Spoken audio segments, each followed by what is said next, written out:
اس کو بھی علامہ اقبال نے خوب کہا ہے، فاش گویم آنچ در دل مزمرست، صاف کہہ دیتا ہوں جو کچھ میرے دل میں ہے، این کتابیں نیست چیزیں دیگر است، اسے کتاب نہ سمجھ بیٹھنا قرآن کو، یہ کتاب نہیں ہے، کچھ اور ہے۔ کچھ اور کیا ہے؟ مثل حق پنہاؤ ہم پیداستو، زندہ پائندہ گویاستو، یہ تو جیسے اللہ تعالیٰ کی ذات ہے، مثل حق، ذات حق سبحانہ و تعالیٰ کی طرح یہ زندہ ہے، پائندہ ہے، مثل حق پائندہ گویاستو، یہ جو ہے زندہ ہے، یہ متکلم ہے، کلام نہیں ہے۔ کل صفات ربانیہ جو ہے ظاہر اور باطن، مثل حق پنہا، ظاہر و پنہا، اور حی و قیوم جیسے اللہ کی ذات ہے، وہی صفات اس کلام کی ہیں۔ اور اس کے بعد وہ شعر آیا تھا جو میں پہلے سنا چکا ہوں، چوں بجاں در رفت جاں دیگر شود، جب یہ قرآن کسی انسان کے اندر سرایت کر جاتا ہے، اس کے دل پر نازل ہوتا ہے۔ دیکھیے یہ الفاظ آپ کو کہیں اور نہیں ملیں گے۔ میرے نزدیک جہاں علامہ اقبال اس دور میں قرآن کی عظمت کا سب سے بڑا ثبوت ہے، وہاں عظمت قرآنی کے سب سے زیادہ واقف اور اس کا سب سے زیادہ شعور رکھنے والے بھی علامہ اقبال۔ یہ الفاظ آپ کو کہیں نہیں مل سکیں گے کہ مثل حق پنہاؤ ہم پیداستو، زندہ پائندہ گویاستو، چوں بجاں در رفت جاں دیگر شود، جاں چو دیگر شد جہاں دیگر شود۔ جب یہ انسانوں کے اندر سرایت کر جاتا ہے، ان کے اندر ایک انقلاب آ جاتا ہے، اور یہ اندر کا انقلاب ہے جو ایک عالمی انقلاب کا پیش خیمہ بنتا ہے۔ آپ آرڈیننس کے ذریعے سے نمازیں پڑھوائیں گے تو پھر نماز وہی پڑھی جائے گی جو آفس ٹائم میں آئے گی، باقی اور کیوں پڑھیں گے؟ وہ تو آرڈیننس کے ذریعے سے پڑھائی جا رہی ہے نا۔ اس کا حشر تو وہ ہوگا جو ہمارے ہاں دیکھا جا چکا ہے۔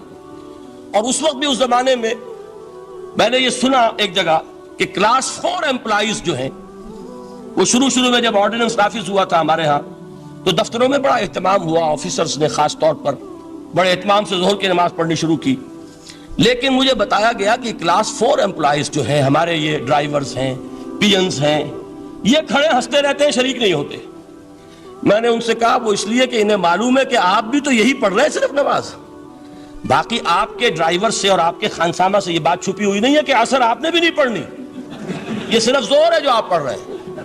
تو یہ اصل میں اندر کا انقلاب جب تک نہ آئے، باہر کا ٹھوسا ہوا انقلاب، وہ تو جب پریشر ہٹ جائے گا تبدیلی ختم ہو جائے گا۔ چوں بجاں در رفت جاں دیگر شود، اندر انقلاب آئے، جب اندر تبدیلی ہو جائے گی اب انسان کا پورا وجود بدلے گا، پھر اس کے اندر سے تبدیلی جو ہے وہ ابھرے گی، اسے کسی خارجی دباؤ کی ضرورت نہیں ہوگی۔ جاں چو دیگر شد جہاں دیگر شود، اور جب انسانی شخصیتوں کے اندر یہ انقلاب اندر سے آتا ہے تو پھر وہ عالمی انقلاب بنتا ہے، جیسے کہ محمد رسول اللہ کا انقلاب۔ واقعہ یہ ہے کہ اگر جوش کانسپیریسی، عبداللہ ابن سبا کی سازش اگر کامیاب نہ ہو گئی ہوتی اور مسلمانوں کے اندر آپس کا اختلاف اور سرپھٹول نہ ہو جاتا، جو حضرت عثمان کی شہادت، پھر حضرت علی کی شہادت رضی اللہ تعالی عنہما، اور حضرت علی کی دوران خلافت یہ آپس کے جو جنگیں ہوئی، جنگ جمل، جنگ صفین، جنگ نہروان، اگر یہ نہ ہوئی ہوتی تو جس سپیڈ کے ساتھ اور رفتار کے ساتھ انقلاب محمدی کی توسیع ہو رہی تھی علی صاحب الصلاۃ والسلام، کوئی طاقت دنیا میں نہیں تھی۔ اقبال نے اس کا بھی نقشہ کھینچا ہے کہ تھمتا نہ تھا کسی سے سیل رواں ہمارا، وہ سیل رواں تھا، کوئی روکنے والا نہیں تھا۔ انٹرنل سیبوٹاج وہ ہے کہ جس نے اس انقلاب کا راستہ روکا ہے۔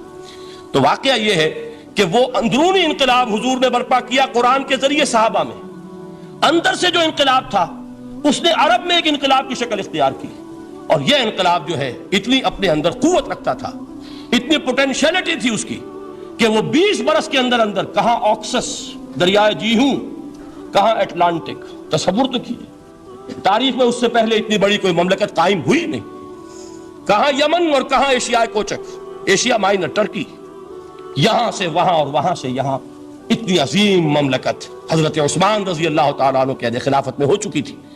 یہ بات اگر یہ چلتا معاملہ آگے تو کوئی قوت اب نہیں رہی تھی، سلطنت روما ختم ہو چکی تھی، سلطنت کسرا ختم ہو چکی تھی، پرختے اڑ گئے تھے، اب کون سی طاقت رہ گئی تھی جو سیلاب کا راستہ روکتی؟ یہ وہ یہودی سازش ہے جس نے اندر سے سیبوٹاج کیا۔ بہرحال یہ ہے انقلاب محمدی کا طریقہ، اندر سے تبدیلی۔ اسی کو علامہ اقبال نے کہا ہے، تیرے ضمیر پہ جب تک نہ ہو نزول کتاب، گرہ کشا ہے نہ رازی نہ صاحب کشاف. یہ قرآن اب بھی تم ایسے محسوس کرو کہ جیسے تمہارے دل پر نازل ہو رہا ہے. اور مجھے یاد آیا امام ابن قیم رحمت اللہ علیہ، ان کا ایک بڑا پیارا جملہ ہے. وہ کہتے ہیں قرآن کے بعض پڑھنے والے ایسے ہیں کہ جب وہ قرآن کو پڑھتے ہیں تو یوں محسوس کرتے ہیں کہ قرآن مصحف میں لکھا ہوا نہیں ہے، ان کے اپنے دل کے اوپر کندہ ہے، دل کے اوپر سے پڑھ رہے ہیں. یعنی اتنی کامل مطابقت وہ محسوس کرتے ہیں، اپنی فطرت، ہیومن نیچر اور قرآن کے اندر اتنی مطابقت ہے. اس طرح وہ ٹیلی کرتے ہیں ایک دوسرے کے ساتھ کہ محسوس ہوتا ہے کہ وہ کتاب ان صفحات میں لکھی ہوئی نہیں ہے بلکہ لوح قلب پر لکھی ہوئی ہے کہ جہاں سے وہ انسان اسے پڑھ رہا. تو پہلی بات تو قرآن مجید کی اس آیت کے حوالے سے اس پہلو سے ہمارے سامنے آئی کہ جو تاثیر ہے ذات ربانی کی تجلی کی، وہی تاثیر ہے اس قرآن مجید کی، بشرطے کہ ہمارے دل جو ہیں وہ کچھ اپنے اندر اس استعداد اور صلاحیت کو پیدا کر لیں. دوسرا مقام ہے سورہ یونس کا. اب کسی کلام کی عظمت کا دوسرا پہلو ہو سکتا ہے اس کی افادیت کے اعتبار سے، اس سے فائدہ کیا ہوگا نوع انسانی کے لیے. دیکھیے دو آیات، یہ عظیم خزانے ہیں عظمت قرآن کے. سورہ یونس میں یا ایھا الناس، اے لوگو، قد جاءتکم موعظۃ من ربکم وشفاء لما فی الصدور وہدی ورحمۃ للمؤمنین. 4 الفاظ نوٹ کر لیجئے. اے لوگو، آ گئی ہے تمہارے پاس وہ چیز تمہارے رب کی طرف سے جو موعظہ ہے. موعظہ کسے کہتے ہیں؟ نصیحت. اس بات کو ذرا سمجھ لیجئے ترتیب کیا ہے. نصیحت اسے کہتے ہیں، جی رہا نہیں جا رہا، میں نے اس کی ترتیب بدلی ہوئی ہے. مجھے یاد دلایا ایک صاحب نے کہ سورہ رحمان کی ابتدائی آیات کا بیان تو رہ گیا، وہ رہا نہیں، میں نے پڑھا کسی اور ترتیب سے تھا، بیان کسی اور ترتیب سے کر رہا ہوں. پڑھنے میں 4 2 اور 1، اور اب جو میں بیان کر رہا ہوں پہلے ایک آیت سورہ حشر کی جو بیان کی، اب 2 آیات ہیں سورہ یونس کی. لوگوں، تمہارے پاس آ گئی ہے تمہارے رب کی طرف سے موعظت، اور تمہارے سینوں کے اندر جو روگ ہیں ان کے لیے علاج.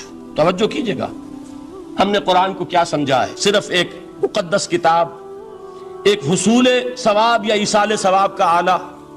قرآن ہے کیا؟ نمبر 1 موعظہ. موعظہ کسے کہتے ہیں؟ وعظ اسے کہتے ہیں وہ بات جس سے دل نرم ہو جائے، دل کے اندر گداز پیدا کرنے والی شے. وجہ کیا ہے؟ اعلیٰ سے اعلیٰ حکیمانہ بات کسی سے کہی جائے، دل سخت ہے، اثر نہیں ہوگا.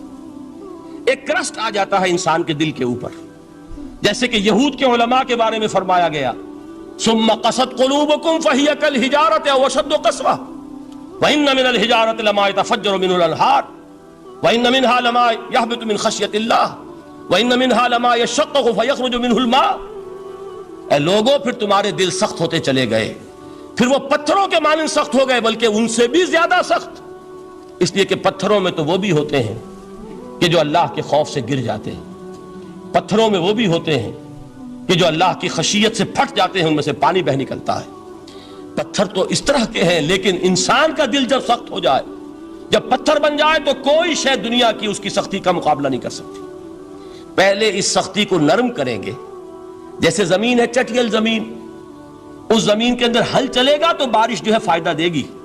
اس کو آپ زمین کو نرم کرتے ہیں تاکہ وہ بارش کو جذب کرے، ورنہ چٹیل زمین ہے سخت، وہ پانی بہ جائے گا اور وہ زمین کے اندر جذب نہیں ہوگا. تو پہلا لفظ استعمال کیا موعظہ. یہ قرآن واعظ ہے، نصیحت ہے، دلوں کو نرم کرتا ہے. دلوں پر جو کرسٹ آ گیا ہے سخت، اسے توڑتا ہے، اس میں ہل چلاتا ہے. پھر کیا کرتا ہے؟ پھر جب یہ جذب ہوتا ہے، شفاء لما فی الصدور، جو سینے کے روگ ہیں ان کے لیے شفا ہے. اب آپ غور کیجئے گا، علامہ اقبال نے انہی 2 اعتبارات سے مسلمانوں کا مرثیہ کہا ہے کہ مسلمانوں نے اس قرآن کو نہ موعظہ کے لیے استعمال کیا اور نہ تزکیہ نفس کے لیے استعمال کیا، بلکہ اس کو تو صرف بنا لیا ہے وہ جان آسانی سے نکالنے کا نسخہ یا ایصال ثواب کا آلہ. چنانچہ کہتے ہیں واعظ کے لیے واعظ دستاں زنو افسانہ بند. واعظ جو ہے ہمارے داستانے کہتے ہیں، افسانے کہتے ہیں، قصے کہتے ہیں، لطیفے کہتے ہیں. معنی او پست و حرف او بلند، اس کے بیان میں معنی تو ہوتے ہیں بہت ہی گھٹیا، نیچے کے، پست. الفاظ کا شکو ہوتا ہے، الفاظ بہت اونچے ہوتے ہیں. از خطیب و دیلمی گفتارے ہو با ضعیف و شاذ و مرسل کارے ہو. سارا باز و نصیحت جو ہو رہا ہے وہ ضعیف حدیثوں کے ذریعے سے، ضعیف روایات بخاری کی ہو، مسلم کی ہو، ترمذی کی ہو، ابن ماجہ کی ہو. کہاں خطیب بغدادی اور دیلمی وہ کتابیں کہ جن کی کوئی سند نہیں ہے، وہاں کی روایات کے ذریعے سے لوگوں کو تذکیر کرنے کی کوشش کر رہے ہیں. با ضعیف و شاذ و مرسل کارے ہو، ضعیف روایات، شاذ روایات، مرسل روایات جن کا سلسلہ روایت محمد الرسول اللہ تک متصل نہیں ہے، اس کے ذریعے سے کر رہے ہیں. حالانکہ موعظہ، سب سے بڑا موعظہ یہ قرآن تھا. قرآن کہتا ہے خود فذکر بالقرآن من یخاف وعید. اے محمد صلی اللہ علیہ وسلم آپ اس قرآن کے ذریعے نصیحت کیجئے. یہ قرآن ہے جو دلوں کی سختی کو ختم کرے گا، گداز پیدا کرے گا. دوسری طرف علامہ اقبال کیا کہتے ہیں کہ جہاں تک ہمارے ہاں جو بھی تصوف کے معروف حلقے ہیں، صوفیاء حق کی بات نہیں کہہ رہا، وہاں قوالی ہو رہی ہوگی تو حال آ جائے گا. صوفی پشمینہ پوش حال مست، از شراب نغمہ قوال مست.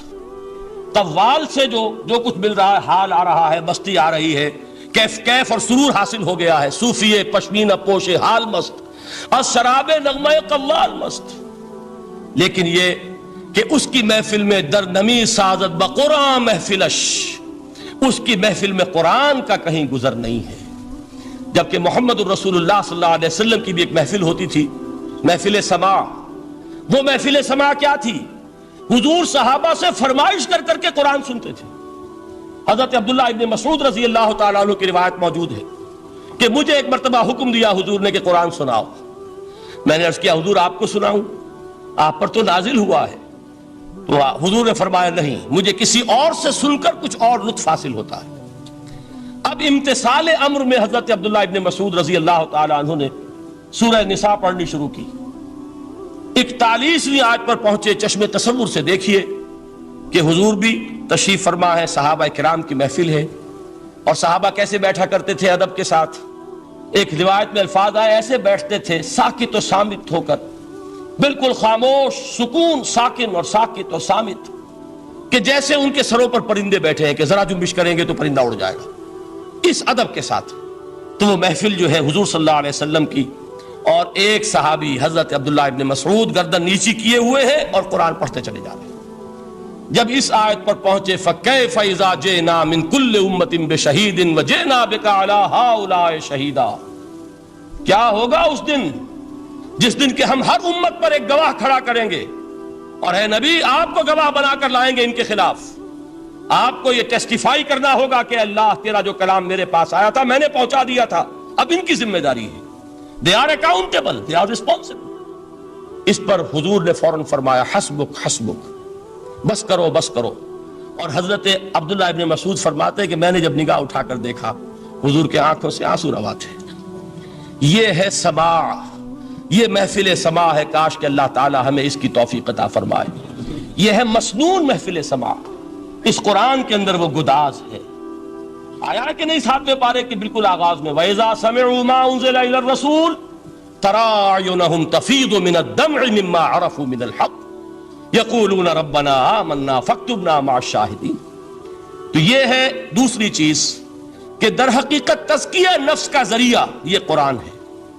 سینوں میں جو روگ ہیں، حب دنیا، حب مال، حب شہرت، حب اقتدار، جس کو کہ ایڈلر کہتا ہے دی ارج ٹو ڈومینیٹ، میرا غلبہ ہو، میرا تسلط ہو، میں نمایاں ہو جاؤں، میری حکومت بن جائے، اختیار میرے ہاتھ میں آ جائے، دی ارج ٹو ڈومینیٹ.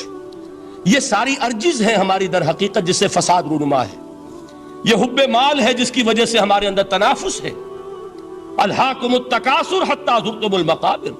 یہ کثرت اور بہتات کی طلب تمہیں غافل کیے رکھتی ہے یہاں تک کہ قبروں تک جا پہنچتے ہو. آنکھ انسان کی کھل نہیں پاتی. جس کے پاس 10 نسلوں کے لیے کھانے کو موجود ہے اس کی بھی حرص جو ہے اور مزید کا لالچ جو ہے وہ ختم نہیں ہوتا. یہ چیزیں ہیں اصل روگ. ان دلوں کے روگوں کا اور سینوں کے اندر کے ان امراض کا علاج قرآن. یا ایھا الناس قد جاءتکم موعظۃ من ربکم وشفاء لما فی الصدور. اب جب یہ دو چیزیں ہو جائیں گی اب تیسرا لفظ ہے ہدن. ہدایت بیکار ہے جب تک دل میں گداز نہ ہو. ہدایت بیکار ہے جب تک کہ نیت درست نہ ہو. کوئی شخص بڑا عالم ہے لیکن اپنے علم کو اس نے ذریعہ بنایا ہے دنیا کمانے کا، تو در حقیقت یہ قرآن اس کے حق میں ہدایت نہیں ہے، اس کے حق میں عذاب خدا بندی کا ذریعہ بن رہا ہے. حضور نے خود فرمایا القرآن حجت لک او علیک، یہ قرآن یا تمہارے حق میں حجت ہے یا تمہارے خلاف حجت بنے گا قرآن کے قیامت کے دن. اس لیے کہ ایک شخص اس کو دنیا کمانے کا ذریعہ بنا رہا ہے، ایک شخص اس کو شہرت کے حصول کا ذریعہ بنا رہا ہے، ایک شخص علم کو ذریعہ بنا رہا ہے دنیا میں نمایاں ہونے کا، اپنی تعریف کا. حضور نے فرمایا کہ قیامت کے دن سب سے پہلے 3 افراد کا معاملہ پیش ہوگا عدالت خداوندی میں. ایک وہ جو بڑا عالم سمجھا جاتا تھا، اس سے بڑا علم پھیلا. دوسرا وہ جو بہت صاحب ثروت تھا، اس نے بہت خیرات کے کاموں میں پیسہ لگایا. تیسرا وہ جو دنیا میں شہید سمجھا جاتا تھا کہ اللہ کی راہ میں جنگ کرتے ہوئے جان دے دی. اللہ ان تینوں سے جو اس کو نعمتیں دی تھی ان کا ذکر کر کے پوچھے گا کہ میں نے تمہیں یہ دیا، تمہیں یہ دیا، تمہیں یہ دیا، تم کیا کر کے لائے؟ وہ شہید کہے گا کہ اللہ میں نے تیری راہ میں جنگ کی اور اپنی جان دے دی تاکہ تو راضی ہو جائے. اللہ فرمائے گا کذبتا، تو نے جھوٹ بولا. انک قد قاتلت لان یقال جریء، تو نے تو یہ جنگ اس لیے کی تھی کہ کہا جائے کہ بڑا جری ہے، بڑا بہادر ہے.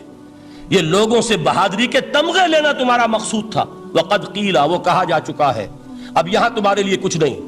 اور فرشتوں کو حکم ہوگا اور وہ اوندے منہ اس کو گھسیٹتے ہوئے جہنم میں جھونک دیں. دنیا میں شہید سمجھا جا رہا ہے، آخرت میں جہنمی ہے. یہی حال اس عالم کا ہوگا، یہی حال اس دولت مند کا ہوگا. تم نے یہ علم پھیلایا تھا کہ تمہارے علم کا چرچا ہو جائے، تمہاری شہرت ہو جائے، لوگ تمہاری دست بوسی کرنے لگیں، لوگ تم سے جھک کر ملیں. وہ دنیا میں ہو گیا، تمہارا مطلوب مل چکا، تمہارا مقصود حاصل ہو چکا، اب یہاں کچھ نہیں. تو جان لیجئے کہ جب تک دلوں کے روگ درست نہ ہوں، علم بیکار ہے، ہدایت قطعاً غیر مفید ہے. پہلے دلوں کا کرسٹ اترے، اس کی سختی دور ہو، یہ ہے موعظہ. دلوں کے اندر سے حب جاہ، حب دنیا، حب مال نکلے، یہ ہے تزکیہ. شفاء لما فی الصدور، اب ہدایت خداوندی، اب راستہ آپ دیکھیں گے اور اس راستے پر چلیں گے. یہ ہدایت جو ہے دنیا میں، یہی آخرت میں رحمت کی شکل میں ظاہر ہوگی. جنہوں نے اس قرآن کی ہدایت سے فائدہ اس دنیا میں اٹھایا، آخرت میں رحمت خداوندی کی بدلیاں ان پر سایہ کریں گی. ایک حدیث میں تو باقاعدہ الفاظ آئے ہیں کہ سورہ بقرہ اور سورہ آل عمران یہ 2 بدلیوں کی صورت میں ظاہر ہوں گی میدان حشر میں، اور ان لوگوں پر سایہ کریں گی کہ جن کو ان سے بڑی محبت تھی. یہ 4 الفاظ نوٹ کر لیجئے اسی ترتیب کے ساتھ. یا ایھا الناس قد جاءتکم موعظۃ من ربکم وشفاء لما فی الصدور وہدی ورحمۃ للمؤمنین قل بفضل اللہ وبرحمتہ. اے نبی کہہ دیجئے یہ اللہ کا بڑا فضل ہے، لوگوں سمجھو. اس کی بڑی رحمت کا ظہور ہوا ہے اس قرآن کی شکل میں. اس کی رحمت کا مظہر اتم قرآن ہے، اس کے فضل کا سب سے بڑا ثبوت قرآن ہے. فبذالک فلیفرحوا، اس پر انہیں خوشیاں منانی چاہیے. اترانا ہے تو اس پر اترائیں کہ اتنی بڑی دولت ہمارے پاس ہے، اتنا بڑا احسان ہے جو اللہ نے ہم پر کیا ہے. فبذالک فلیفرحوا هو خیر مما یجمعون، جو چیزیں یہ جمع کرنے کی فکر کر رہے ہیں ان سے کہیں زیادہ قیمتی یہ قرآن ہے. کاش کہ یہ 2 آیات ہی ہمارے قلب کے اوپر یہ کندہ ہو جائے. پہلی بات میں نے عرض کی تھی، اس کا شعور ہر ایک کے لیے ممکن نہیں، اس کا باطن بیدار ہو چکا ہو. لو انزلنا هذا القرآن على جبل لرأيته خاشعا متصدعا من خشیۃ اللہ. جن کی ارواح بیدار ہو چکی ہوں وہ قرآن کی اس تاثیر کو محسوس کریں گے. لیکن یہ دوسری چیز ہے کہ جو ہمارے لیے پریگمیٹک پہلو سے، عملی اعتبار سے، افادے کے اعتبار سے یہ 4 الفاظ اور رحمت اور فضل خدابندی کا سب سے بڑا مظہر، اور خوشیاں مناؤ کہ اللہ کی یہ نعمت تمہارے پاس موجود ہے.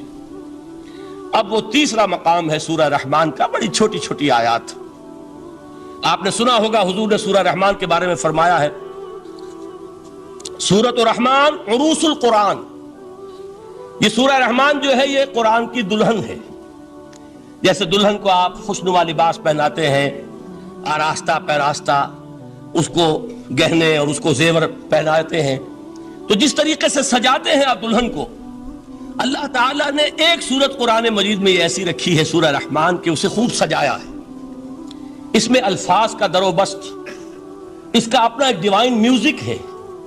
وہ تو اللہ تعالیٰ قراء جو ہے، خاص طور پر مصر کے قراء، اللہ تعالیٰ ان پر رحمت نازل فرمائے، ان کی خطاؤں سے درگزر کرے.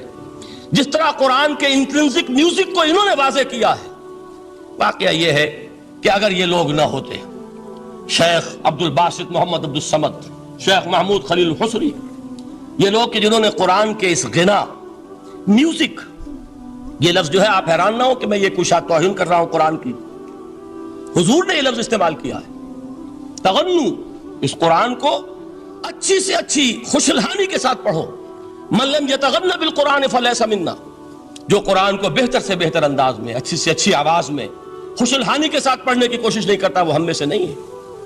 بلکہ ایک مرتبہ حضور رات کے وقت آپ گشت پر تھے اپنے ساتھیوں کے حالات معلوم کرنے کے لیے، حضرت ابو موسیٰ اشعری رضی اللہ تعالیٰ عنہ ایک صحابی ہیں، ان کے گھر کے پاس سے گزر ہوا، وہ رات کو تہجد پڑھ رہے تھے، کھڑے ہوئے کیف کے عالم میں قرآن تلاوت کر رہے ہیں، حضور کو بہت پسند آئی ان کی قرات، کافی دیر تک وہاں کھڑے سنتے رہے۔ اب انہیں کیا پتا کون سن رہا ہے، بالکل اسی طرح سمجھ لیجئے ایک بات یاد آئی ہے، حضور فرماتے ہیں کہ جس طرح کان لگا کر اللہ قرآن کو سنتا ہے کسی چیز کو نہیں سنتا، ہمیں نظر نہیں آتا نا، ہمیں معلوم نہیں ہے، ہم قرآن پڑھ رہے ہیں تو سننے والا کون ہے؟ سب سے زیادہ کان لگا کر خود اللہ۔ یہاں اس لیے مجھے یاد آیا کہ ابو موسیٰ اشعری کو کیا پتا تھا کہ کون سن رہا ہے، وہ اپنی کیفیت میں نماز میں تہجد میں قرآن کی تلاوت کر رہے تھے، اور ظاہر بات ہے ان کے گھر ایکڑوں میں بنے ہوئے نہیں تھے، ایک ایک کمرہ، ایک ایک کوئی حجرہ، ایسے ہی تو گھر تھے نا صحابہ کے، لہذا حضور پاس سے گزرے، آواز آئی، کافی دیر سنتے رہے، اس کے بعد آپ تشریف لے گئے، صبح فجر میں ملاقات ہوئی تو حضور نے تحسین کے انداز میں فرمایا، یا ابا موسیٰ انک قد اوتیت مزمارا من مزامیر آل داؤد، اے ابو موسیٰ تمہیں تو آل داؤد کے سازوں میں سے ایک ساز اللہ نے عطا فرما دیا ہے۔ جس طرح حضرت داؤد، لہن داؤدی مشہور ہے کہ جب وہ پچھلے پہر رات کو حمد کے ترانے الاپتے تھے، قرآن میں ہے کہ پرندے شامل ہو جاتے تھے ساتھ، اور پہاڑ وجد میں آتے تھے، پہاڑ بھی ان کے ساتھ شریک ہوتے تھے، تو جس طرح کا اللہ نے ان کو لہن عطا فرمایا تھا، حضور نے تحسین کے انداز میں فرمایا ہے ابو موسیٰ اشعری، اللہ نے تمہیں بھی آل داؤد کے سازوں میں سے ایک ساز عطا فرمایا۔ بہرحال قرآن مجید کا جو یہ میوزک ہے، قرآن کے الفاظ کا جو حسن ہے، جہاں تک حسن معنوی ہے وہ تو ہر لفظ میں ہے، لیکن یہ حسن ظاہری، حسن صوتی، حسن لفظی، یہ اپنے کلائمیکس پر آپ کو نظر آئے گا سورہ رحمان میں۔ لیکن قرآن میں یہ سورت اس اعتبار سے بھی ممتاز ہے، اس کی 4 آیات پر ذرا توجہ کریں گے، عجیب حقائق سامنے آئیں گے۔ جہاں یہ قرآن مجید کے حسن صوت اور حسن لفظی کی معراج ہے، وہیں اس کی پہلی 4 آیات میں 4 چوٹی کی چیزوں کا ذکر ہے، سب سے اونچی چیزیں۔ پہلی آیت کیا ہے؟ الرحمن، ایک آیت ہو گئی۔ رحمان کیا ہے؟ اللہ کا نام ہے۔ کبھی آپ نے غور کیا اللہ کے ناموں میں سب سے پیارا نام کون سا ہوگا؟ رحمان۔ کیوں؟ اس کا مادہ کیا ہے؟ رحمت۔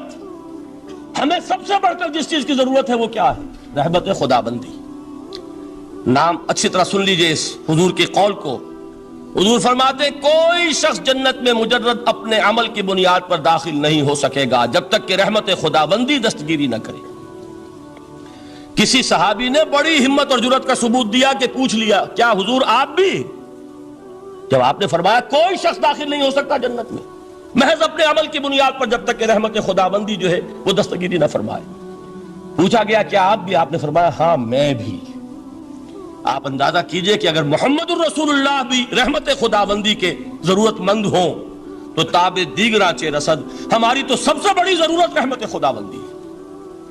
اب یہ رحمت جو ہے قرآن مجید میں اللہ تعالیٰ کی یہ شان 2 الفاظ کے ذریعے سے آتی ہے، رحیم اور رحمان، اور کوئی مادہ نہیں ہے جس سے 2 نام بنتے ہوں اللہ کے، لیکن یہ مادہ ہے واحد رحمت کا کہ جس سے رحمان بھی ہے رحیم بھی ہے۔ رحیم صفت مشبہ ہے، رحمت دائم ہو جائے گی، مستقل ہوگی تو رحیم کہیں گے، اور رحمان اس میں رحمت کی ہے وہ شان ہے کہ جیسے ٹھاٹھے مارتا ہوا سمندر ہو، ہیجان کی کیفیت، طوفانی کیفیت، رحمت خداوندی کا طوفانی جوش، وہ ہے رحمان۔ آپ تو رہتے اس علاقے میں ہیں، آپ کو معلوم ہے عرب اگر بھوکا مرا جا رہا ہو تو کیا کہے گا؟ انا جوعان۔ پیاسا مرا جا رہا ہو انا عطشان۔ بہت غضبناک ہوگا غضبان، غضبان آصفہ قرآن میں آیا ہے، بہت غضبناک۔ رحمان جس کی رحمت جو ہے جوش میں ہے، ٹھاٹھے مارتے ہوئے سمندر کے مانند۔ تو یہ اللہ تعالیٰ کے ناموں میں سب سے پیارا نام. اب آگے چلیے.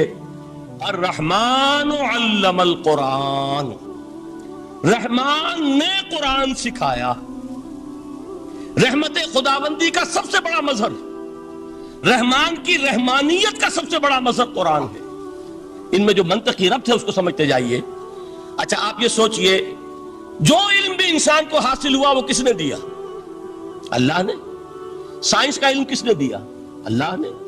علم آدم الاسماء کلہا، وہ علم الاسماء جو حضرت آدم کو دے دیا گیا تھا ازل میں، یہ اسی کا ظہور ہے، یہ اسی کی ایکسفولیشن ہے جو ہو رہی ہے اور ہوتی رہے گی ابھی. اور دوسرے علم ہے وہ کس نے دی؟ اللہ نے دی. لا یحیطون بشیء من علمہ الا بما شاء، مخلوق میں سے کوئی اللہ کے علم میں سے کسی شے کا احاطہ نہیں کر سکتا مگر وہ جتنا اللہ دینا چاہے. لیکن یہ کہ تمام علوم میں چوٹی کا علم قرآن. نوٹ کرتے جائیے، اب چوٹی کی چیزیں جمع کیجیے. اللہ کے ناموں میں چوٹی کا نام رحمان. اللہ نے جو کچھ انسان کو سکھایا اس میں چوٹی کا علم قرآن. خلق الانسان، انسان کو پیدا فرمایا. سوال یہ کہ حیوانات کو کس نے پیدا فرمایا؟ آسمان کس نے پیدا کیے؟ زمین کس نے پیدا کی؟ فرشتے کس نے پیدا کیے؟ کیا مطلب خلق الانسان؟ اس کی تمام مخلوقات میں اس کا کلائمیکس، اس کی تخلیق کی معراج، اس کے تخلیق کا نقطہ عروج انسان ہے. یہ ہے کہ جو مسجود ملائک بنا ہے. وَلَقَدْ كَرَّمْنَا بَنِي آدَمَ وَحَمَلْنَاهُمْ فِي الْبَرِّ وَالْبَحْرِ وَرَزَقْنَاهُمْ مِنَ الطَّيِّبَاتِ وَفَضَّلْنَاهُمْ عَلَى كَثِيرٍ مِّمَّنْ خَلَقْنَا تَفْضِيلًا. تو تخلیق میں سب سے اونچی تخلیق انسان کی، علموں میں سب سے اونچا علم قرآن کا، اللہ کے ناموں میں سب سے اونچا نام رحمان. اب آئیے چوتھی چیز، علمہ البیان، انسان کو بیان کی صلاحیت عطا فرمائی. کیا اور کوئی صلاحیت عطا نہیں کی؟ بینائی کس نے دی؟ اللہ نے. اسی طریقے سے سماعت کس نے عطا فرمائی؟ اللہ نے. کتنی فیکلٹیز ہیں، کتنے ایکسٹرنل آرگنز ہیں سینس کے، کتنے انٹرنل سینسز ہیں جو اللہ نے دیے ہیں. لیکن یہاں بھی سمجھ لیجئے جتنی فیکلٹیز ہیں ہیومن فیکلٹیز، ان میں ٹاپ کی فیکلٹی جو ہے وہ اسپیچ ہے، کلام ہے، بیان ہے. جن لوگوں نے میڈیکل سائنس کا مطالعہ کیا ہے وہ جانتے ہیں کہ یہ برین ہے، ہیومن برین، اس برین میں جو وہ اوپر ایک زرد سا مادہ ہوتا ہے، گرے میٹر، اس کی ایک کوٹنگ ہوتی ہے، یہ ہائیسٹ ایوالوڈ فارم ہے. اور اس میں سب سے بڑا رقبہ جو ہے وہ اسپیچ سینٹر کہلاتا ہے. اسی لیے انسان کو حیوان ناطق کہتے ہیں. حیوان کے اور انسان کے مابین امتیاز قائم کیا گیا، نطق، گویائی، بولنا. اب یہ کیا چیز ہوئی؟ انسان کی صلاحیتوں میں سے سب سے اونچی صلاحیت. 4 آیتیں ہو گئی نا. اللہ کے ناموں میں سب سے چوٹی کا نام رحمان. اس نے جو علوم پیدا کیے ان میں چوٹی کا علم قرآن. اس نے جو مخلوقات پیدا فرمائی ان میں چوٹی کی مخلوق انسان. انسان کو جو صلاحیتیں اور استعدادات عطا فرمائی ان میں چوٹی کی استعداد بیان. جمع کیجئے نتیجہ کیا نکلے گا؟ وہ نتیجہ ایک حدیث نبوی کی شکل میں سامنے آتا ہے. پہلی حدیث میں نے یہی پڑھی تھی، اس کے راوی کون ہے؟ عثمان ابن عفان. میں حیران ہوتا ہوں وہ قافیہ یہاں بھی موجود ہے، رحمان، قرآن، بیان، انسان، عثمان، عفان. باپ کا نام بھی اسی وزن پر ہے، عثمان ابن عفان. عن عثمان ابن عفان رضی اللہ تعالی عنہ قال قال رسول اللہ صلی اللہ علیہ وسلم. حضرت عثمان شہید مظلوم ذو النورین رضی اللہ تعالی عنہ فرماتے ہیں کہ اللہ کے رسول صلی اللہ علیہ وسلم نے فرمایا، خیرکم من تعلم القرآن وعلمہ، تم میں سے بہترین لوگ وہ ہیں جو قرآن سیکھیں اور سکھائیں. قوت بیان جو تمہاری ٹاپ فیکلٹی ہے، اس کا استعمال کسی گھٹیا کام کے لیے نہیں ہونا چاہیے. دیکھیے اردو میں محاورہ ہے کہ توپ سے مکھی نہیں ماری جاتی. توپ بنائی گئی ہے کسی بڑی شے کے لیے، مکھی مارنے کے لیے توپ استعمال نہیں ہوتی. یہ قوت بیان جو ہے، جو ٹاپ موسٹ فیکلٹی ہے ہیومن، جو فیکلٹیز ہیں ان میں سے، اس کا استعمال بھی ٹاپ موسٹ ہونا چاہیے. قرآن کو بیان کرو. وہ جیسے کہ علامہ اقبال نے کہا ہے، بلکہ غالباً ان کے قبر پر آس پاس جو اشعار لکھے ہوئے ان میں سے ایک یہ بھی ہے، اگر یک قطرہ خونداری، اگر مشتے پرے داری، بے آبامن تو آموزم طریق شاہ بازی را. اگر تمہارے اندر ایک قطرہ بھی خون کا ہے اور مٹھی بھر بھی پر اگر اللہ نے دیے ہیں تو میرے پاس آؤ کہ میں تمہیں شہبازی کے طریقے سکھاؤں. اسی طرح جان لیجئے اگر اللہ نے قوت گویائی عطا فرمائی، اگر اللہ نے تمہیں حیوان ناطق بنایا، اگر اللہ تعالیٰ نے تمہیں یہ صلاحیت عطا فرمائی، اس صلاحیت کا مصرف دنیا کو نہ بناؤ، اس صلاحیت کا مصرف اللہ کے کلام کو پھیلانے پر اس کو صرف کرو. خیرکم من تعلم القرآن وعلمہ. خیر جب لفظ آتا ہے بغیر من کے، ورنہ تو آتا خیر من ہو، تو یہ ہوگی کمپیریٹیو جو ایک ایڈجیکٹیو جو ہوتی ہے، لیکن یہ سپرلیٹیو ڈگری ہے جب بغیر من کے ہوگا. خیرکم، دی بیسٹ امنگسٹ یو، جو تم میں بہترین لوگ ہیں وہ کون ہیں؟ من تعلم القرآن وعلمہ، جو قرآن سیکھیں اور سکھائیں، قرآن پڑھیں اور اسے بیان کریں. آج جان لیجئے سب سے بڑی ضرورت اس بات کی ہے کہ آج کا قرآن پڑھیں. آپ حیران ہوں گے کہ یہ کیا کہا اس میں. دیکھیے قرآن اترا ہے 1400 برس پہلے، لیکن تا قیام قیامت نوع انسانی کو جتنے مسائل درپیش ہوں گے ان سب کا حل اس میں ہے.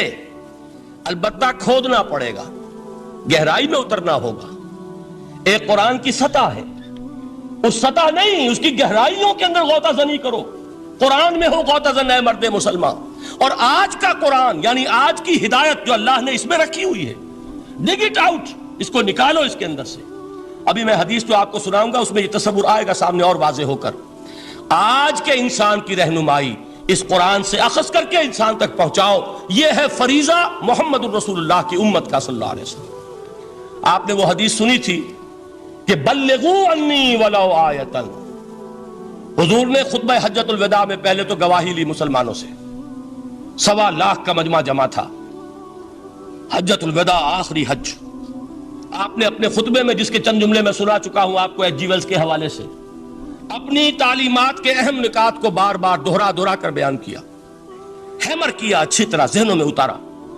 اس کے بعد ایک سوال کیا، الا هل بلغت، لوگوں میں نے پہنچا دیا کہ نہیں؟ اور پورے مجمع نے کہا انا نشهد انک قد بلغت. بلکہ ایک روایت میں الفاظ بڑے پیارے آئے ہیں، انا نشهد انک قد بلغت الرسالۃ وادیت الامانۃ ونصحت الامۃ وکشفت الغمۃ. ہاں حضور ہم گواہ ہیں، آپ نے امانت ادا کرنے کا حق ادا کر دیا، رسالت کے فرائض کا حق ادا کر دیا، امت کی خیر خواہی کا حق ادا کر دیا، اور آپ نے گمراہی کے پردوں کو چاک کر دیا، اندھیروں کو چاک کر دیا. 3 مرتبہ حضور نے سوال کیا، 3 مرتبہ جواب لیا.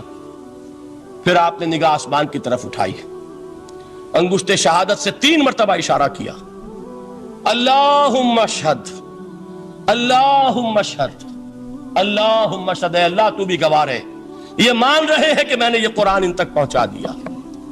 یعنی جسے آپ انگریزی میں کہتے ہیں سائی آف ریلیف، کہ ایک بڑا بھاری بوجھ آ پڑا تھا، بڑی ذمہ داری تھی.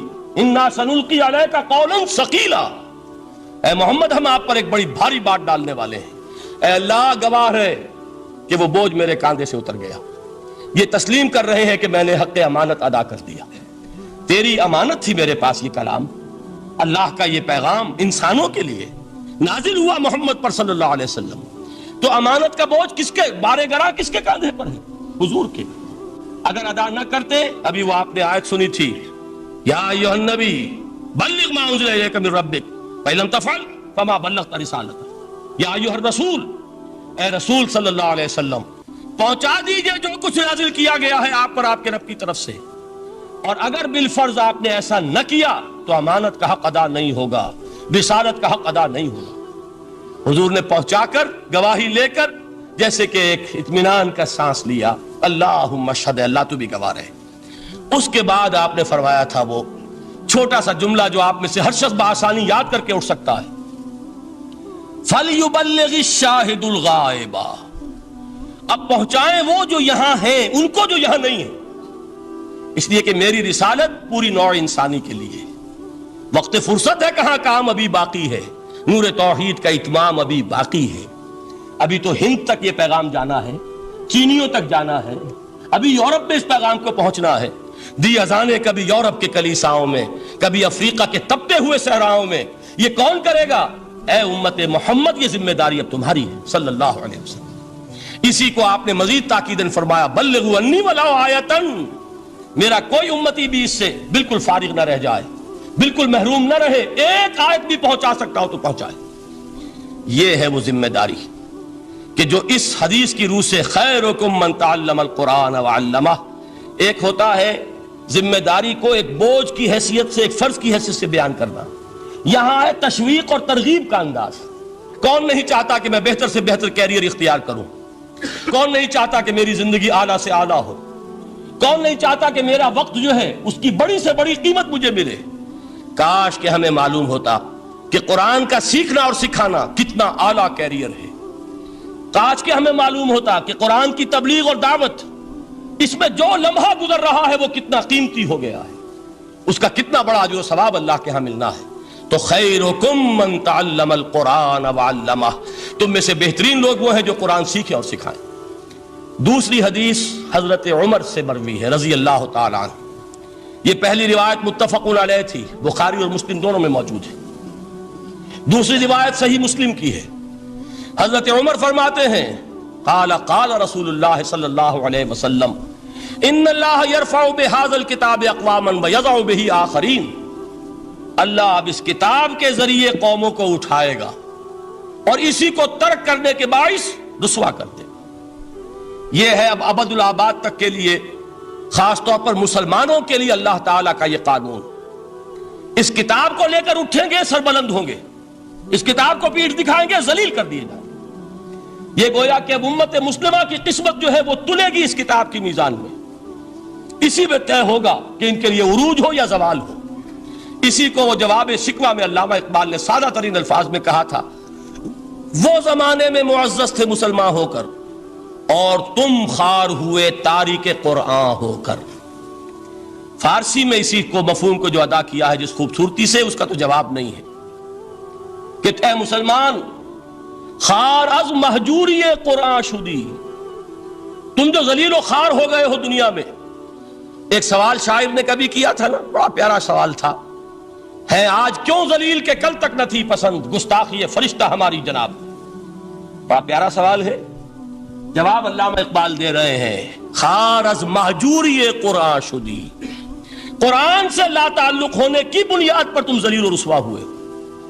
شکوہ سنجے گردش دوراں شدی، گردش دوراں اور گردش فلک اور فلک ناہنجار اور فلک کج رفتار، اس کو خامخواہ گالیاں دے رہے ہو، اس کا خامخواہ شکوہ کر رہے ہو، شکایت کر رہے ہو، یہ تو اے باد صبائی ہما آوردہ تست، یہ تمہارے اپنے کرتوتوں کی سزا ہے جو تمہیں مل رہی ہے۔ تم نے قرآن کو پیٹھ دکھائی، تم ذلیل و رسوا کر دیے۔ خار از مہجوری قرآن شدی، شکوہ سنجے گردش دوراں شدی، اے چو شبنم بر زمیں افتندئی، در بغل داری کتاب زندئی، اے وہ قوم جو شبنم کی طرح زمین پر پڑی ہے، اغیار اسے پاؤں تلے روند رہے ہیں، جیسے آپ صبح کو سیر کرنے نکلتے ہیں، سبزے پر پڑی ہوئی شبنم اسے آپ روندتے ہیں اپنے قدموں تلے۔ اے امت محمد، آج تو دنیا کی قوموں کے سامنے اسی طرح پابال ہے، سرنگوں ہے، لیکن ہوش میں آ کہ تیری بغل میں وہ کتاب زندہ موجود ہے، وہ کتاب زندہ جس نے کہ دنیا میں یہی جزیرہ نما عرب، وحشی لوگوں کا مسکن، نہ یہاں علم، نہ یہاں تمدن، نہ یہاں تہذیب، نہ یہاں تنظیم، کوئی ڈسپلن نہیں، کوئی حکومت نہیں، کوئی تہذیب نہیں، کچھ نہیں، تاریکیاں ہی تاریکیاں۔ یہی کتاب تھی جس نے اسے منور کیا، یہی کتاب تھی جس نے دنیا کا امام بنایا، یہی کتاب تھی جس نے دنیا کا معلم بنایا، یہ کتاب تھی جس نے نئے نئے علوم ایجاد کرنے سکھائے، یہ کتاب تھی جس کی بدولت یہی عرب تھے جنہوں نے یونان کے فلسفے اور سائنس کو جو مر چکے تھے انہیں زندہ کیا، ان میں نئی چیزوں کا اضافہ کیا اور اسپین کی یونیورسٹیوں کے ذریعے سے یورپ تک دوبارہ پہنچا دیا۔ یہ وہ کتاب ہے، در بغل داری کتاب زندگی۔ اقبال نے کیسے کیسے شکوے کہے ہیں، اسی قرآن میں ہے اب ترک جہاں کی تعلیم، جس نے مومن کو بنایا مہو پرویں کا امیر۔ اس قرآن کو لے کر مسلمان نکلا ہے، ایک ہاتھ میں قرآن، ایک میں تلوار۔ برا نہ مانیے، قرآن تلوار کا نام بھی آپ اپولوجیٹک انداز میں نہ لیا کریں۔ انقلاب کی تکمیل تلوار سے ہوتی ہے، انقلاب کی تمہید کسی کتاب سے ہوتی ہے، اچھی طرح جان لیجیے۔ کبھی انقلاب صرف کتاب سے نہیں آیا، کتاب سے ذہن بدلتے ہیں، کتاب سے فکر بدلتی ہے، کتاب سے سوچ بدلتی ہے، کتاب سے ایک جماعت تیار ہوتی ہے، ایک قوت تیار ہوتی ہے۔ وہ 313 جو میدان بدر میں تھے وہ قرآن کا اعجاز کا ظہور تھے، لیکن ان کے ہاتھوں میں تلوار آئی ہے۔ ہم اسے ڈینائی نہیں کریں گے کہ در حقیقت انقلاب محمدی کی تکمیل میں یقیناً تلوار کا حصہ، لیکن یہ تلوار ہاتھ میں لینے والے آتے کہاں سے اگر قرآن کے ذریعے سے محمد الرسول اللہ نے وہ جماعت تیار نہ کی ہوتی؟ وہ کام کیا ہے، یتلو علیہم آیاتہ ویزکیہم ویعلمہم الکتاب والحکمہ، وہ سارا عمل قرآن کے گرد گھوم رہا جس سے وہ جماعت تیار ہوئی۔ اور پھر اقبال نے اس کو بھی 2 جملوں کے اندر ادا کر دیا، ایک شعر کے 2 مصرے، با نشہ درویشی در ساز و دمادم زن، چوں پختہ شوی خدرا بر سلطنت جم زن۔ پہلے ہے وہ نشہ درویشی، وہ فقر، وہ صحابہ کرام کے وہ راتوں کو اللہ کے سامنے کھڑے رہنا، وہ تزکیہ نفس، وہ موعظہ قرآنی، وہ تزکیہ جو قرآن کے ذریعے سے ہو رہا تھا 13 برس تک ہوا۔ اب جب ایک جماعت تیار ہو گئی، ایک قوت وجود میں آئی، تو اب اس قوت کو محمد رسول اللہ نے باطل کے نظام پر دے مارا، ٹکرایا۔ بانشہ درویشی در ساز و دمادم زن، چوں پختہ شوی خدرا بر سلطنت جم زن۔ تبھی وہ انقلاب آیا، جاء الحق وزہق الباطل ان الباطل کان زہوقا۔ تو اللہ تعالیٰ اس کتاب کو اب میزان بنا چکے ہیں۔ وبالحق انزلناہ وبالحق نزل، یہ قرآن حق کے ساتھ نازل ہوا ہے، فیصلہ کن کتاب ہے۔ انہ لقول فصل وما هو بالحزل، یہ قول فصل ہے، حزل نہیں ہے، کسی شاعر کی شاعری نہیں ہے کہ آپ نے تحسین کی تو کیا اور نہ کی تو کیا۔ یہ کتاب وہ ہے کہ اگر مانو گے تو مہو پرویں کا امیر بنو گے، اور اگر اس کو پیٹھ دکھائے رکھو گے جیسے دکھائی تم نے تو ذلیل کر دیے جاؤ گے، رسوا کر دیے جاؤ گے، جیسے کہ آج کم سے کم 300 برس سے پوری دنیا میں مسلمان ذلیل اور خوار ہیں۔ خار از محجوری قرآن شدی، شکوہ سنجے گردش دوران شدی، اے چو شبنم بر زمین افتندئی، در بغل داری کتاب زندئی، ان اللہ یرفع بہذا الکتاب اقواما ویضع بہ آخرین۔ رواہ مسلم۔ آخری حدیث جس پر کہ میں اپنی گفتگو ختم کر دوں گا، یہ حضرت علی سے ہے رضی اللہ تعالی عنہ۔ دیکھیے، ایک حدیث حضرت عثمان سے، ایک حضرت عمر سے، ایک حضرت علی سے۔ یہ سب کون ہیں؟ یہ سب ہمارے ہیں۔ یہ محمد الرسول اللہ صلی اللہ علیہ وسلم کی تربیت کا شاہکار۔ حضرت ابوبکر رضی اللہ تعالیٰ عنہ سے بھی ایک حدیث مروی ہے، لیکن اس کا متن مجھے یاد نہیں تھا۔ مفہوم اس کا یہ ہے کہ جس شخص کو اللہ نے قرآن جیسی دولت دی ہو اور پھر بھی کبھی اس کے دل میں یہ خیال آئے کہ اللہ نے اپنے کسی اور بندے کو کوئی زیادہ بڑی نعمت دی ہے، اس نے قرآن کی ناقدری کی۔ کسی ملینئر کو دیکھ کر اور بلینئر کو دیکھ کر، کسی کا بہت بڑا محل دیکھ کر اگر تمہارے دل میں یہ خیال آیا کہ یہ دولت بڑی ہے اس دولت سے جو تمہارے پاس ہے قرآن کی، تو تم قرآن کی قدر و قیمت سے واقف نہیں۔ تمہیں معلوم کیا کہ یہ کتنی بڑی دولت ہے؟ یہ در حقیقت شرح ہے اسی انہی الفاظ قرآنی کی کہ فَبِذَلِكَ فَلْيَفْرَحُوا هُوَ خَيْرٌ مِّمَّا يَجْمَعُونَ۔ جو کچھ دنیا جمع کرتی ہے، جن کو قیمتی اشیاء سمجھ کر لوگ جمع کرتے ہیں، ان سے کہیں بڑھ کر قیمتی یہ قرآن ہے۔ تو حضرت ابوبکر سے یہ مروی، حضرت عمر سے ان اللہ یرفع بہذا الکتاب اقواما ویضع بہ آخرین، حضرت عثمان سے خیرکم من تعلم القرآن وعلمہ۔ اب آئیے حضرت علی، سیدنا علی رضی اللہ تعالی عنہ۔ وہ حدیث طویل ترین ہے جو مدح قرآن میں محمد الرسول اللہ سے مروی ہے صلی اللہ علیہ وسلم۔ پوری حدیث مجھے یاد بھی نہیں ہے اور اس کا وقت بھی نہیں ہے، لیکن بڑی پیاری حدیث ہے اس اعتبار سے۔ آغاز کیسے ہوا؟ حضرت علی فرماتے ہیں قال رسول اللہ صلی اللہ علیہ وسلم انہا ستکون فتنۃ، ان قریب ایک بہت بڑا فتنہ رونما ہوگا۔ حضور نے خبر دی فتنے کی۔ حضرت علی فرماتے اس پر میں نے عرض کیا، قلت، میں نے عرض کیا مل مخرج منہا یا رسول اللہ، اے اللہ کے رسول اس سے نکلنے کا راستہ کون سا ہوگا؟ دیکھیے یہ لکھا ہوا ایگزٹ، نکلنے کا راستہ۔ اور عام طور پر آپ نے دیکھا ہوگا بڑے ہالز میں یہ سرخ روشنی ہوتی ہے، اس میں اس کا اہتمام کیا جاتا ہے کہ اگر خدا نہ خواستہ کو حادثہ ہو جائے لوگوں کو معلوم ہو نکلنے کا راستہ کون سا، یہ مخرج ہے۔ حضور نے خبر دی کہ فتنہ ہوگا۔ تو دیکھیے میں ایک بات عرض کیا کرتا ہوں، ذرا توجہ کیجئے۔ ہمارا حال کیا ہے؟ ہم بڑے ریشنلسٹ قسم کے لوگ ہیں، یہ زمانہ ریشنلزم کا ہے۔ اگر ہم ہوتے تو کیا پوچھتے؟ وہ فتنہ کیا ہوگا، کیوں ہوگا، کہاں سے آئے گا؟ ہمارے سوال یہ ہوتے، کب آئے گا، کیوں، کہاں، کب، کیسے؟ ان سب کی حیثیت علمی سوالات کی ہے۔ بھائی کب آئے گا ایک علم ہے، کیسے آئے گا علم ہے، کہاں سے آئے گا علم ہے، لیکن اصل جو عملی اعتبار سے اہمیت والی شے ہے، بچاؤ کا راستہ کون سا ہوگا محمد الرسول اللہ، یہ بتائیے ہمیں۔ مل مخرج منہا یا رسول اللہ، حضرت علی نے یہ نہیں پوچھا فتنہ کیا ہوگا، کہاں سے آئے گا حضور، کیوں آ جائے گا، کب آ جائے گا، نہیں، مل مخرج منہا یا رسول اللہ، اے اللہ کے رسول یہ بتائیے کہ جب وہ فتنہ رونما ہوگا تو نکلنے کا راستہ کون سا؟ اس کا جواب ہے، ارشاد فرمایا محمد رسول اللہ نے، کتاب اللہ، اللہ کی کتاب ہے وہ مخرج، یہ کتاب ہے کہ جس کو تھامو گے تو فتنوں سے محفوظ رہو گے۔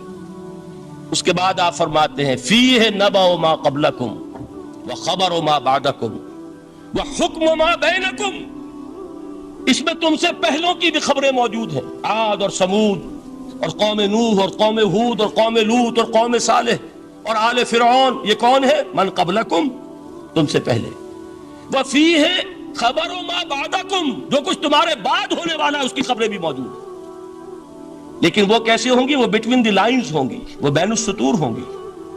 ان کے لیے انسان کو، آپ کو معلوم ہے ایک عبارت میں سطور ہوتی ہے اور ایک درمیان میں ہوتا ہے، ان کے کچھ لکھا ہوا نہیں ہوتا۔ You have to read between the lines. Quran میں بعد میں آنے والے حالات بھی درج ہیں، لیکن اس طرح نہیں جیسے کہ پچھلے حالات درج ہیں۔ اس کے لیے ذرا ان ڈیپتھ پونڈرنگ اوور، غور و فکر اور تدبر کی ضرورت ہوگی۔ وَحُکْمُ مَا بَيْنَكُمْ، اور جتنے اختلافات تمہارے اندر پیدا ہوں گے تا قیام قیامت، ان سب کا فیصلہ بھی اس کتاب میں موجود ہے۔ وَهُوَ حَبْلُ اللَّهِ الْمَتِينُ وَهُوَ الذِّكْرُ الْحَكِيمُ، یہی تو ہے وَهُوَ الصِّرَاطُ الْمُسْتَقِيمُ، سیدھا راستہ اور کون سا؟ یہی قرآن تو ہے۔ ہر رکعت میں کہتے ہو اہدنا الصراط المستقیم، اور قرآن دیا ہوا ہے اس پر غور نہیں کرتے۔ عجیب تماشا ہے ہمارا، نماز کی ہر رکعت میں اہدنا الصراط المستقیم، اور حضور فرمایا وَهُوَ الصراط المستقیم، صراط مستقیم یہ قرآن ہی تو ہے، الذکر الحکیم یہ قرآن ہی تو ہے، وَهُوَ حبل اللہ المتین، اور یہی ہے اللہ کی مضبوط رسی۔ آپ نے قاری صاحب سے وہ آیات سنی سورہ آل عمران کی، وَاعْتَصِمُوا بِحَبْلِ اللَّهِ جَمِيعًا وَلَا تَفَرَّقُوا، اللہ کی رسی کو مضبوطی سے مل جل کر تھامو اور تفرقے میں مبتلا نہ ہو۔ تفرقہ ہوگا تو کیا ہوگا؟ تمہاری ہوا اکھڑ جائے گی۔ آج آپ کو معلوم ہے دول عرب اگر یہ یکجا ہو جائیں، ایک دن کے لیے اسرائیل قائم نہیں رہ سکتا، امریکہ نے، امریکہ کا باپ اسے قائم نہیں رکھ سکتا۔ اگر امت عرب ہی جمع ہو جائے، عالم اسلام تو بڑی شے ہے، جو وسائل ان کے پاس ہیں، جو اللہ تعالیٰ نے ان کو نعمتیں عطا فرمائی ہیں، لیکن افتراق، انتشار، اختلاف، جتھے بندی، گروہ بندی، دھڑے بندی، اس نے اسرائیل کا خنجر ان کے سینے میں پیوست کیا، اس لیے کہ فَتَذْهَبَ رِيحُكُمْ، اگر تم اختلاف کرو گے تو تمہاری ہوا اکھڑ جائے گی۔ آج وہ ہوا اکھڑ چکی ہے، تو فرمایا وَاعْتَصِمُوا بِحَبْلِ اللَّهِ جَمِيعًا وَلَا تَفَرَّقُوا، اللہ کی رسی کو مضبوطی کے ساتھ مل جل کر تھامو اور تفرقے میں مت پڑو۔ حضور فرما رہے ہیں وہ اللہ کی رسی کون سی؟ ہوا حبل اللہ المتین، یہی قرآن ہے اللہ کی مضبوط رسی۔ علامہ اقبال نے کیا خوب کہا ہے، علامہ اقبال نے قرآن اور حدیث کے حقائق کو جس طریقے سے اشعار کا جامع پہنایا ہے، وہ تو خود کہتے ہیں گوہر دریائے قرآن سفتام، میں نے قرآن مجید کے دریا سے موتی نکال کر اپنے اشعار کے اندر میں نے چن دیے ہیں، میرا کام اور کچھ نہیں ہے۔ موتی کوئی بھی غواص پیدا نہیں کرتا، دریا کی گہرائی سے نکال لاتا ہے۔ یہ میری حکمت نہیں ہے جو میرے اشعار میں ہے، یہ میں نے قرآن مجید کے دریا میں غوطہ زنی کر کے اس سے یہ موتی نکالے۔ گوہر دریائے قرآن سفتام۔ اب دیکھیے اسی حدیث کے اس ٹکڑے کو کیسے شعر میں لائے ہیں، از یک آئینی مسلمان زندہ است، پے کرے ملت ز قرآن زندہ ہست۔ مسلمان کی زندگی تو ایک آئین کے بدولت ہے، یہ آئین قرآن، جو کہا تھا کبھی قائد اعظم مرحوم نے جب پوچھا گیا تھا کہ آپ کے پاکستان کا دستور کیا ہوگا، کیا فرمایا تھا یاد کیجئے کہ ہمیں کسی نئے دستور کی ضرورت نہیں، ہمارا دستور 1400 برس پہلے طے ہو چکا ہے۔ یہ ہماری بدقسمتی ہے جو کچھ کہا تھا قائد اعظم نے کہ God has given us a golden opportunity to prove our worth as architects of a new state and let it not be said that we didn't prove equal to the task. میں معذرت کے ساتھ عرض کروں گا حضرت کہ واقعہ یہ ہے کہ ہم اس کے equal to the task ثابت نہیں ہوئے.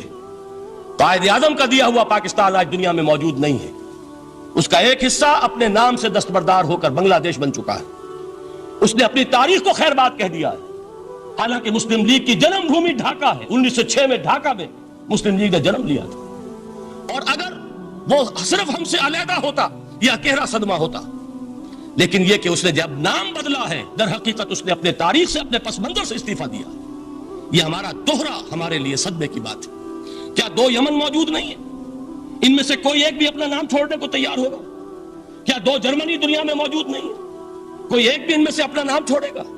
کیا 2 کوریا نہیں ہیں؟ 2 ویتنام نہیں ہیں؟ تو کیا 2 پاکستان نہیں ہو سکتے تھے؟ ہو سکتے تھے. میں یہ کہا کرتا ہوں کہ یہ گہرا صدمہ ہے علیحدگی، اور دوہرا صدمہ ہے، اور اس سے کہیں زیادہ بڑا کہ انہوں نے اپنا نام بدل دیا، اپنی آئیڈینٹی چینج کر دی. انہوں نے وہ نام اپنے ماتھے سے اتار کر خلیج بنگال کے اندر دبو دیا. یہ بہت بڑی سزا ہے جو ہمیں ملی ہے. کیوں ملی ہے؟ کہ ہم نے 25 برس تک اس جس کو کہا تھا کہ وہ ہمارا آئین ہے، اس کو آئین نہیں بنایا. ہم نے دنیا کے سامنے جھولیاں پساری، ہم نے طرح طرح کے نظاموں کو آزمایا، لیکن اس قرآن کی طرف پیش قدمی نہیں کی. اللہ تعالیٰ ڈھیل دیتا ہے لیکن سزا بھی بہت سخت ہوتی ہے. ان بطش ربک لشدید، وہ ہم پر کوڑا برسا ہے. تاریخ انسانی کی عظیم ترین شکستوں میں سے ایک شکست ہے کہ جو ہمارے ماتھے پر کلنک کے ٹیکے کی طرح موجود ہے. اللہ کرے کہ آئندہ یہ تاریخ اپنے آپ کو نہ دہرائے. لیکن میں عرض کر دیتا ہوں آپ سے، جو ہمارے لچھن ہیں، جو ہمارا طرز عمل ہے، جو ہمارے لیل و نہار ہیں، جو ہمارا انداز ہے، اللہ کے دین کا استہزاء اور تمسخر، جس طرح اللہ کے ساتھ مذاق ہم کر رہے ہیں، اس کا شاید اس سے بھی کہیں زیادہ برا نتیجہ نکلے. اللہ مجھے اور آپ کو اور ارض مقدس پاکستان کو اس انجام سے بچائے. لیکن اس کے لیے کام کرنا ہوگا. صرف کہنے سے بات نہیں بنے گی، کمر کسنی ہوگی. ہمت جو ہے پھر انسان کو اثر نو، ایک نئی تعمیر، ایک عزم، ایک ہاتھ میں قرآن اور ایک میں تلوار لے کر یہ امت پھر دوبارہ میدان میں آئے. بہرحال عرض یہ کرنا تھا. اقبال کہتا ہے از یک آئینی مسلمان زندہ است، پے کرے ملت ز قرآن زندہ ہست. ماں ہما خاک و دل آگاہ اوست، اعتصامش کن کہ حبل اللہ اوست. تامو اس کو مضبوطی کے ساتھ، حبل اللہ یہی قرآن ہے. یہ یک آئینی اور پیکر قرآن کی زندگی، پیکر ملت کی زندگی جو ہے اس قرآن کی بدولت ہے. تو حضور نے کیا فرمایا؟ فتنے سے بچنے کا راستہ کون سا ہے؟ کتاب اللہ فیہ نبأ ما قبلکم وخبر ما بعدکم وحکم ما بینکم وہو الصراط المستقیم وہو حبل اللہ المتین وہو الذکر الحکیم. ایک 3 جملے اور سن لیجئے. هو الذی لا یشبع منہ العلماء ولا یخلق عن کثرت الرد. یہ قرآن وہ شے ہے جس سے اہل علم کبھی سیر نہ ہو سکیں گے. ولا تنقضی عجائبہ، اس کے عجائب کبھی ختم نہیں ہوں گے. یہ ہیروں کی وہ کان نہیں ہے کہ جو کبھی خالی ہو جائے کہ سارے ہیرے نکل چکے اب مزید ہیرے نہیں ہیں. نہیں، علم اور حکمت کے ہیرے اور ہدایت اور حکمت کے موتی اس میں سے ابد الآباد تک نکلتے رہیں گے. ضرورت صرف کھودنے کی ہے. میں نے وہ لفظ استعمال کیا تھا. آج کا قرآن کھودنا ہوگا. آج کی ہدایت اس قرآن سے نکالنی ہوگی. قرآن جب نازل ہوا آن دی سرفیس، بالکل ظاہر وہ تھی اس کی ہدایت جو اس دور کے لیے ضروری تھی. ہمیشہ کی ہدایت اس کے اندر رکھ دی گئی ہے، اس میں مضمر ہے، اس میں چھپی ہوئی ہے. اس کے لیے تدبر کی ضرورت ہے. کتاب انزلناہ الیک مبارک لیدبروا آیاتہ ولیتذکر اولو الالباب. لوگ تدبر کریں، اس کی گہرائیوں کے اندر غوطہ زنی کریں. لا تنقضی عجائبہ، اس کے عجائب کبھی ختم نہیں ہوں گے. ولا یشبع منہ العلماء، اہل علم کبھی اس سے سیر نہیں ہوں گے. آپ کو سخت بھوک لگی ہوتی ہے اور کھانا کھانے کے تھوڑی دیر کے بعد اب آپ کا ہاتھ رک جاتا ہے، سیر ہو گئے. بہترین کھانا ہے لیکن نہیں کھا سکتے. اگر عام حالات میں وہ آتا تو کبھی نہ چھوڑتے، لیکن اب وہ آپ کا میزبان کہہ رہا کچھ اور لیجیے، تناول فرمائیے ذرا. یہ بھائی نہیں، میں اب بھر چکا. یہ آپ کہتے ہیں کہ نہیں؟ حضور فرمائے یہ قرآن وہ شے نہیں ہے جس سے اہل علم کبھی سیر ہو سکے. ان کی پیاس بڑھتی چلی جائے گی، ان کے اندر cost of knowledge, search for wisdom بڑھتی چلی جائے. کبھی بھی انسان یہ محسوس نہیں کرے گا کہ مجھے جو لینا تھا میں لے چکا، بلکہ یہ کہ جیسے جیسے قدم آگے بڑھیں گے تہذیب کے، تمدن کے، علم کے، اتنے ہی قرآن جو ہے وہ آگے بڑھتا چلا جائے گا ہر دور کی رہنمائی کے لیے۔ لا تنقضی عجائبہ ولا یخلق عن کثرت الرد، بار بار کے پڑھنے سے اس پر بوسیدگی طاری نہیں ہوگی۔ دنیا کی اور کتابیں ہیں، ایک دفعہ پڑھ لیں گے، 2 دفعہ پڑھ لیں گے، 3 دفعہ پڑھ لیں گے، 4 دفعہ پڑھ لیں گے، پھر جی نہیں چاہے گا۔ لیکن یہ کتاب وہ ہے، امام شافعی کا میں واقعہ آپ کو سناتا ہوں۔ وہ یہ کہتے ہیں کہ ایک مرتبہ میرے ذہن میں یہ سوال آ گیا کہ اجماع کے لیے بھی قرآن مجید میں کوئی سند ہے، دلیل ہے؟ سب مانتے ہیں کہ اجماع جو ہے سورس ہے قرآن کے اسلامی قانون کی، جس پر کہ امت کا اجماع ہو جائے۔ تو کہتے ہیں میں نے 300 مرتبہ قرآن پڑھا اول سے آخر تک، صرف اس دلیل کی تلاش میں۔ 300 مرتبہ مجھے نہیں ملی، 301ویں مرتبہ جب پڑھ رہا تھا مجھے روشنی مل گئی۔ وہ یبتغی غیر سبیل المومنین کے جو الفاظ آئے ہیں، نولہ ما تولی ونصلہ جہنم، جو کوئی شخص مسلمانوں کے راستے کو چھوڑ کر کوئی اور راستہ اختیار کرے گا ہم اسے اسی کے حوالے کر دیں گے اور جہنم میں پہنچا دیں گے۔ معلوم ہوا مسلمانوں کا جس پر اجماع ہو جائے اس کو بھی ایک سند حاصل ہے۔ یہ مسلمانوں کا مجمع علیہ ایک راستہ ہے، اس کو بھی ایک سند اور دلیل کی حیثیت حاصل ہے۔